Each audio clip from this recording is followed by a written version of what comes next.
Sa pagpapatuloy ng task, sina Marco at Ashley patuloy sa pag-stack ng colored blocks.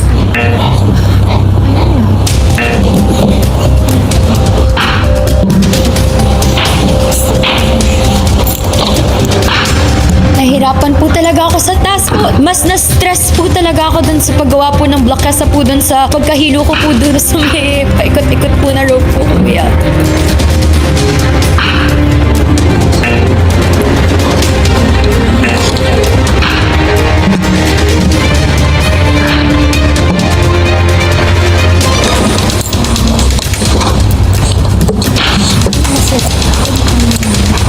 Ayoko na, pero syempre po, gusto ko pong ibigay pa rin po talaga yung best ko para kahit ano pong mangyari, alam ko po sa sarili ko na nagawa ko po kuya yung best ko po para po maipanalo po kuya yung challenge po na yun.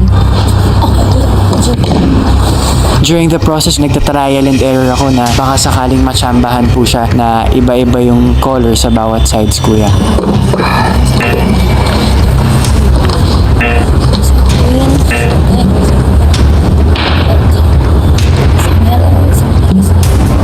Nagdadasal talaga ako para mabigyan ako ng lakas ng loob kung paano ko po masosolve, kuya. Din, alam mo yun.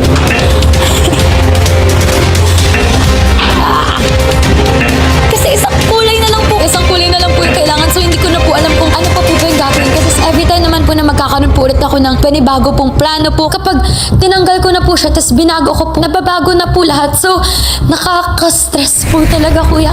Sa veranda, nag-oobserba naman ang una ng nakakuha ng ticket to the big jump na si Caprice.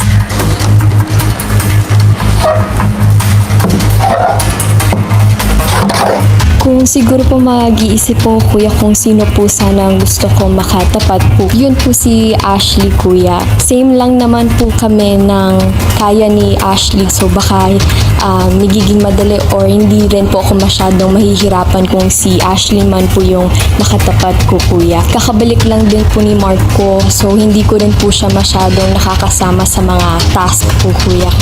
Habang sa kabilang parte ng garden, hindi pa rin nakakawala si Keith at Princess mula sa pagkakakandado.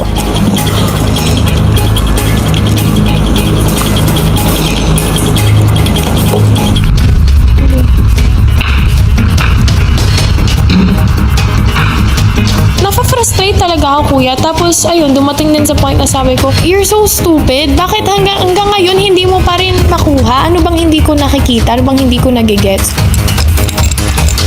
Nag-kick in talaga yung frustration, kuya.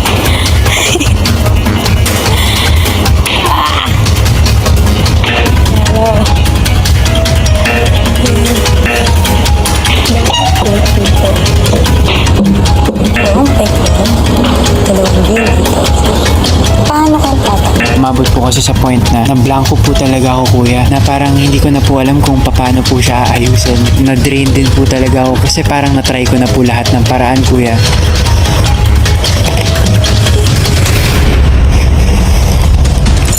Kung nabablanko na si Marco, ang kanina pang hirap na hirap sa pagsagot sa code-breaking puzzle na si Princess, muling binalikan ang detalye ng tanong.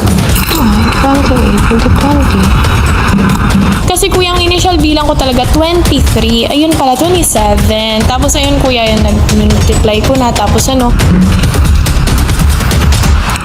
nung nilagay ko na yung answer, parang wala naman akong na-feel na nag-open yung lock. Trinay ko ulit siya baguhin, pero habang binabago ko, nakita ko, nakabukas na pala yung lock. Sabi ko, oh my gosh, finally nabuksan ko na. Kasi nung time na yun, kuya, medyo nawalan din talaga ako ng gana kasi nga, ang tagal-tagal ko na dun sa first part.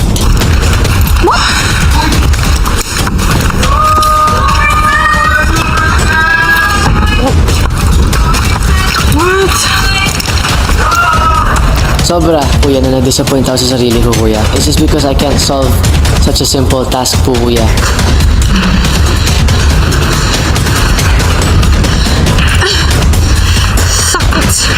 Parang di na po ako makapag-isip ng tama, kuya, dahil puno na po ng inis po yung utak ko, kuya.